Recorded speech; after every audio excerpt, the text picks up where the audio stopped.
वजीर आजम नरेंद्र मोदी क्यों कहते हैं कि अक़लियतों के साथ जो छलावा हुआ है उसमें छेद करने का वक्त आ गया है।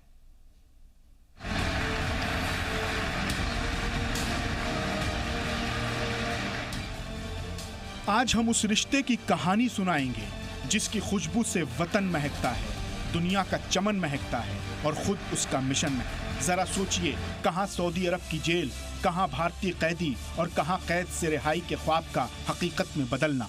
जी हां, मोदी है तो मुमकिन है नारे का मतलब यही होता है। वजीर आजम नरेंद्र मोदी ने तरक्की का सिर्फ अंदाज ही नहीं बदला, बल्कि 3 तलाक के अजाब से सुप्रीम कोर्ट में लड़ाई जीतकर बदल दिया मुस्लिम खवातीन की आज़ादी के मायने। इस आज़ादी का दायरा बढ़ा तो खवातीन बिना महरम के हज के सफर पर रवाना हुई।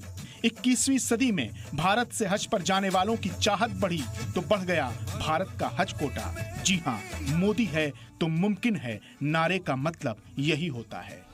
बातें बहुत होती हैं नैतिकता और राजनीति के रिश्ते की, इंतजार और सदाचार के रिश्ते की, जनता और जनतंत्र के रिश्ते की, लेकिन जब अक़लियतों को मिलती है नई उड़ान स्कीम, सीखो और कमाओ स्कीम, उस्ताद स्कीम, नई रोशनी स्कीम, कौमी वक्फ बोर्ड तरक्याती स्कीम, शहरी वक्फ प्रॉपर्टी डेवलपमेंट स्कीम, तो कहना पड़ता है मोदी है तो मुमकिन है।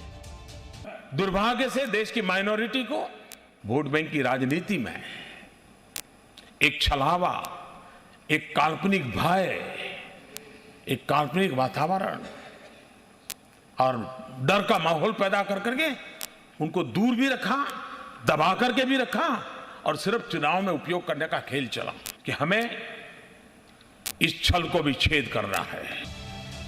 मुहर्रम की मजलिस में मोदी जब पढ़ते हैं मरसिया, रमजान से पहले पैगंबर इस्लाम का सुनाते हैं कसीदा, सऊदी अरब और मुत्तहिदा अरब अमीरात जैसे मुस्लिम मुल्क देते हैं अपना सबसे बड़ा एजाज, तो कहना पड़ता है मोदी है तो मुमकिन है। जब नारों और नीयत में वो फर्क बताते हैं, जब सबका साथ, सबका विकास, सबका विश्वास का नारा गूंजता है, जब ईद से पहले 5 करोड़ अक़लियती तलबा की स्कॉलरशिप का होता है ऐलान, जब उर्दू में ईद की मुबारकबाद का मिलता है तोहफा, तो दिल की धड़कनें, आंखों की पलकें, सांसों की जुम्बिशें कह उठती हैं मोदी है तो मुमकिन है।